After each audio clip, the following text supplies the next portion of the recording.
भिवंडी स्थित अखिल पद्मशाली समाज हॉल पद्मा नगर में आज दिनांक 12 सितंबर 2022 को भिवंडी शहर व ग्रामीण भागों के लूम कामगार, वारफर, बीड़ी कामगार के विभिन्न समस्याओं को लेकर लाल बावटा पावरलूम वारपर व संगठित कामगार संगठन द्वारा कामगार संघर्ष सभा का आयोजन लाल बावटा पावरलूम वारपर व संगठित कामगार संगठन अध्यक्ष तथा राज्य कमेटी सदस्य सीटू कॉमरेड सुनील चौहान द्वारा किया गया। इस अवसर पर प्रमुख मार्गदर्शक कामगार नेते व आमदार शोलापुर कॉमरेड नरसैया आडम, प्रमुख वक्ते आमदार डहाणू विधानसभा व राज्य सचिव सीटू कॉमरेड विनोद निकोले, बाबूराव कड़ी सहित भारी संख्या में लूम कामगार, वारफर, बीड़ी कामगार, महिला व पुरुष उपस्थित थे।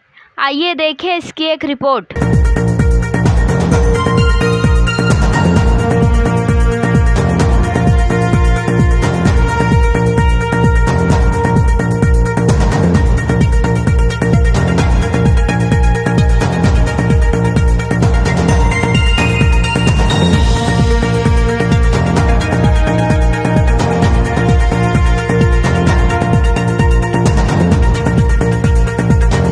भिवंडी में कामगार कानून बिल्कुल ही लागू नहीं है। किसी भी मजदूर को कामगार कानून के तहत कोई भी सुविधा नहीं मिलती है। उल्टी उनको पगार के लिए रखड़ाया जाता है और मजदूरों के ऊपर दादागिरी हो रही है।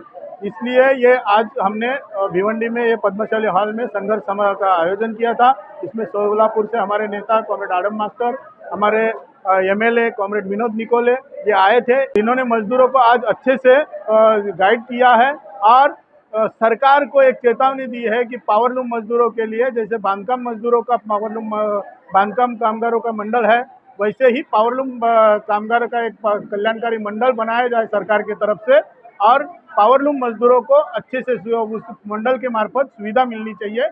ये एक मांग यहाँ से हमने की है। और दूसरा, ये जो कॉन्ट्रैक्टर लोग अलग अलग तबके में जो कॉन्ट्रैक्टर लोग हैं वो जो पावरलूम मजदूरों पे अन्याय कर रहे हैं, उसके बारे में यहाँ पे बात हुई है। आगे के समय में हम लोग यकीनन इन कॉन्ट्रैक्टर लोगों को बीच में से हटाएंगे और हम लोग जो हमको मजदूर कानून के तरफ से जो मिलना चाहिए, सुविधाएं मिलनी चाहिए, वो सुविधाएं हम लोग डायरेक्ट सरकार से लेंगे। ऐसा एक निर्धार यहाँ पे हमने किया है। भिवंडी में एक भी मजदूर कानून भिवंडी में लागू नहीं है। न किमान वेतन मिलता है, न बोनस मिलता है, न ग्रेच्युटी मिलती है, न हकरजा मिलता है, न कोई भी चीज़। हफ्ते की छुट्टी भी नहीं मिलती। आधा दिन शुक्रवार को भी सुबह 11-12 बजे तक काम कराते हैं, फिर 5 बजे जाना पड़ता है। मतलब वो छुट्टी नहीं होती है। उसके साथ साथ भिवंडी के किसी भी कारखाने में पीने का पानी तक नहीं है, न संडास मूत्री की व्यवस्था है। किधर भी खड़ा रह के वो ये करना पड़ता है, वो विधि करना पड़ता है। इसलिए ऐसी हालत पूरे भारत में कहीं पे नहीं है। ऐसी खराब हालत में भिवंडी की जनता, भिवंडी का पावरलूम मजदूर अपने दिन गुजार रहा है। उसके खिलाफ हमने यहाँ से आवाज़ दी है पूरे भिवंडी के मजदूरों को कि आप लोग एक हो जाओ। इस परिस्थिति को जब तक आप लोग एक होकर लड़ोगे नहीं, तब तक ये परिस्थिति बदलने वाली नहीं है। और लाल बावटा हमेशा मजदूरों के साथ है, मजदूरों के साथ रहेगा और आपको भी न्याय दिलाने का काम करेगा। 2014 से मंत्रालय तक हमने मांग की है कि जो कामगार कानून आपने जो बनाए हैं वो कामगार कानून आप लागू करो, भिवंडी में लागू करो, ताकि 8 घंटे की ड्यूटी हो जाए। 8 घंटे की जो, और सरकार ने जो पावरलूम मजदूरों के लिए किमान वेतन बनाया है, वो किमान वेतन के अनुसार उनको काम मिले, पगार मिले। उसके साथ साथ ग्रेच्युटी मिले, बोनस मिले, हकरजा मिले। साथ साथ जैसे दूसरे मजदूरों को पेंशन मिलता है, वैसे कम से कम पावरलूम मजदूरों को पावरलूम कल्याणकारी मंडल बनेगा तो उनको पेंशन भी मिलेगा। ये सब मांगे हम 2015 से कर रहे हैं, 14 से कर रहे हैं। आज तक हम लोग लड़ते आ रहे हैं। जब तक ये हमारी मांगे पूरी नहीं होगी, सरकार मानेगी नहीं, तब तक हम लोग लड़ेंगे और जीतेंगे। भिवंडी में लेबर कानून कुछ होता है ऐसा सेठों को मालूम ही नहीं है। कभी अगर वर्कर बोलता है सेठ मुझे हकरजा दो, तो उनको लगता है हकरजा क्या, अबे पगार तो दिया ना। इस ढंग से बात होती है। हम चाहते हैं कि ये जो लेबर का डिपार्टमेंट है वो सेठों में भी अवेयरनेस पैदा करे कि ये तुम्हारे पास जो मजदूर काम कर रहा है उसको तुमको कानून के अनुसार कुछ देना पड़ता है। ये उनको किमान वेतन देना पड़ता है, कम से कम मिनिमम मजदूरी जो सरकार ने तय की है वो उनको देनी चाहिए। 8 घंटे की देनी चाहिए। ये 12 घंटा पकड़ते हैं, कानून 8 घंटे का है और ऊपर का 4 घंटा जो काम करेंगे उसका हमें डबल पगार मिलना चाहिए, ओवर टाइम मिलना चाहिए। लेकिन ये सिस्टम भिवंडी में है नहीं। जब तक ये सब लागू नहीं होगा तब तक भिवंडी में कोई सुधार नहीं होगा।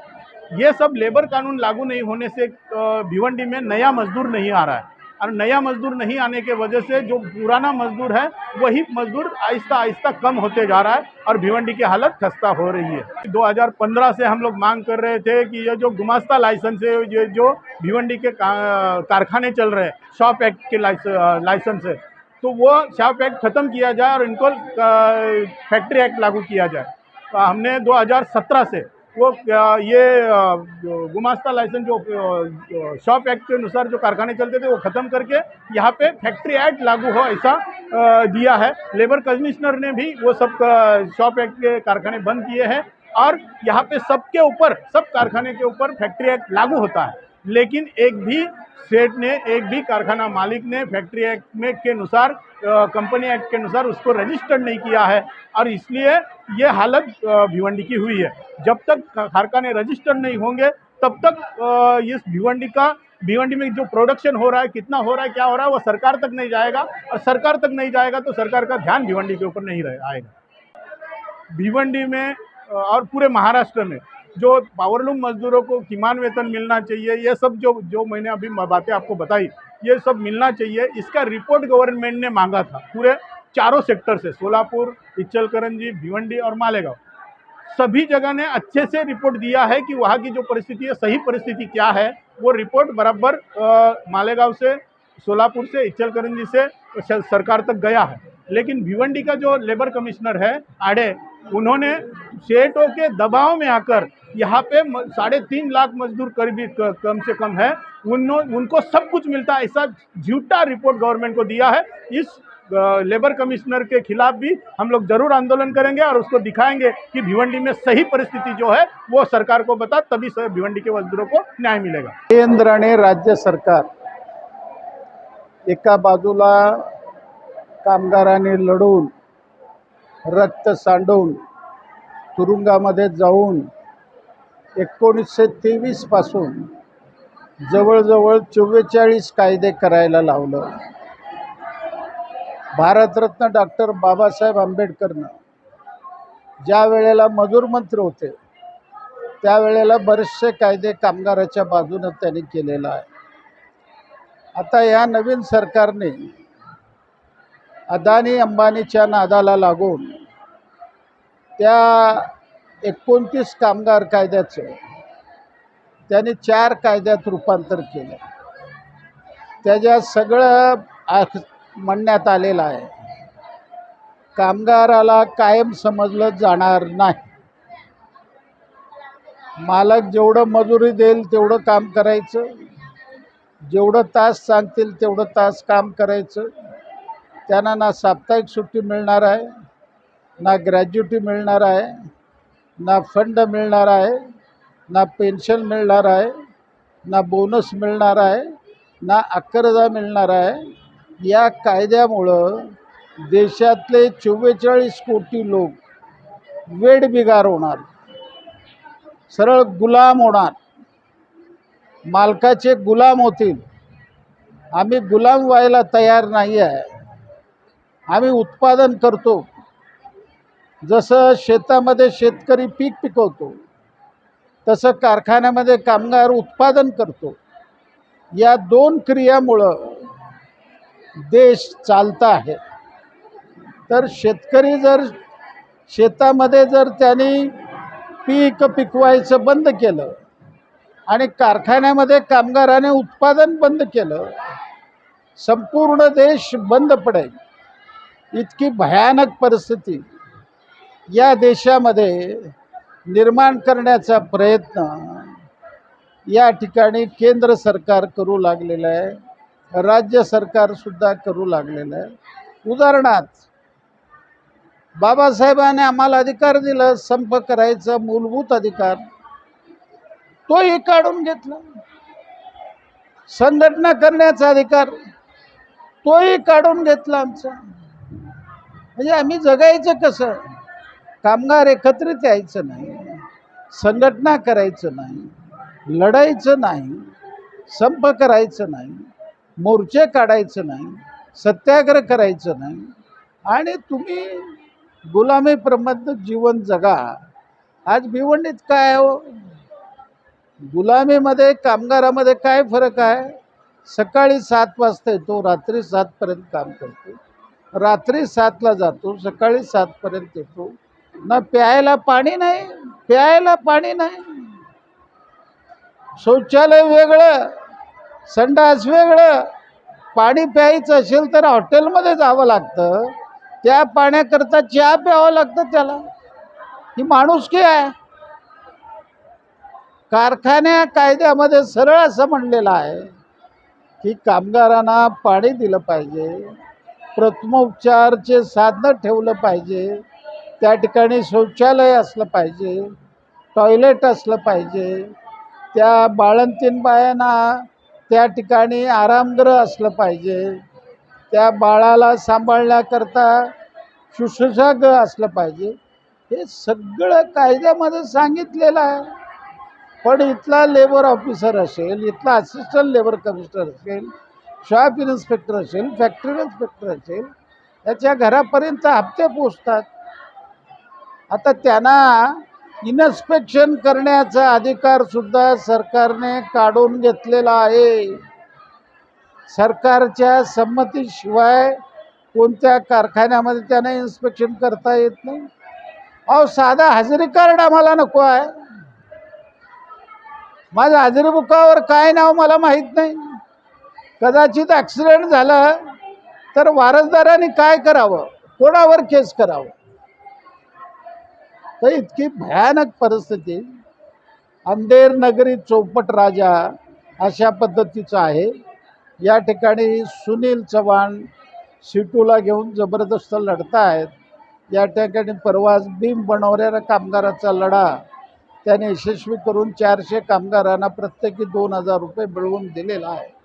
तर आमची विनंती राहणार आहे, गेले 10-12 वर्ष मी प्रयत्न करतो आहे, यंत्रमाग कामगार मंडळ स्थापन करा, बांधकाम कामगाराप्रमाणे सेस जमा करा, सुताची विक्री असेल, कापडाची विक्री असेल, सरकारच्या तिजोरीवर 1 रुपयाचं ताण न बसता तुम्ही 1% सेस लावा. दर वर्षाला 5000 कोटी महाराष्ट्रात जमा होतात. त्याच्यामुळं मग दिवाळीला बोनस देऊ शकाल, तुम्ही 11,000 देऊ शकाल, शाळेच्या शिक्षणाला सबसिडी देऊ शकाल, त्यांच्या घराकरता सबसिडी देऊ शकाल, आरोग्याच्या स्कीम तुम्ही राबवू शकाल. आज बांधकाम कामगाराची महिला बाळंतन झालं तर 10,000 रुपये देतं सरकार. पहिल्याला 10,000, दुसऱ्याला 10,000, सीझर झालं तर 25,000 रुपये देतात. मुलाला जर इंजिनियर व्हायचं असेल, डॉक्टर व्हायचं असेल, पूर्णपणे बांधकाम मंडळामधून त्यांना पैसे मिळतं. परवा कोरोनामध्ये त्यांना 5,000 रुपये मदत मिळालं. दर दिवाळीला 5,000 रुपये देतात. ते आम्हाला भागत नाही. आमची मागणी 25,000ची आहे, पण देतात 5,000. तसं यंत्रमाग मंडळाचं झालं. जसं बांधकाम कामगाराला 21 कायदे आहेत, हक्क आहेत, त्या पद्धतीनं या यंत्रमाग कामगाराला सोलापूरला आम्ही हायकोर्टामध्ये केस गेली आमची, प्रायव्हेट फंड लावला. पण 20पेक्षा जास्त कामगार असेल त्या ठिकाणी फंड लागतो, पेन्शन लागतो. इथं भिवंडीला तशी परिस्थिती नाही. 7-8 कामगार, 10-12 कामगार आहेत. एक कामगार 8-10-12 लूम चालवतो. सोलापुरामध्ये 2च लूम चालवतात. ते जेकाट चादर वेगळं उत्पादन आहे. इथं मलमल आहे, तुमच्याकडे शर्टिंग आहे, शूटिंग आहे, सगळे मिल बंद पडलेले आहेत. त्या मिलमधलं उत्पादन इथं तयार होतो आणि मुंबईमध्ये जाऊन मोठमोठ्या मिलचे त्या ठिकाणी शिक्के मारतात आणि उत्पादन काढलं जातं आणि त्यातला 1% सुद्धा वाटा कामगाराला द्यायचं नाही. ही भयानक परिस्थिती आहे. सिटू त्या पद्धतीनं संपूर्ण देश पातळीवर प्रयत्न करत आहे. महाराष्ट्रात सुद्धा आम्ही प्रयत्न करत आहे. महाराष्ट्रामध्ये आम्ही सुनील चव्हाणला प्रमुख नेमलेला आहे. त्या पद्धतीनं येत्या महाराष्ट्राच्या अर्थसंकल्पाला अजून निर्णय झालेला नाही. आमचा विचार आहे तो आम्ही बसू फेडरेशनमध्ये. 1,00,000 लोकांचं या भिवंडीपासून चालत आम्ही मुंबईच्या मंत्रालयाकडे जाऊ. जोपर्यंत मंडळाचं निर्णय सरकार घेणार नाही तोपर्यंत आम्ही गावावरनं परत येणार नाही.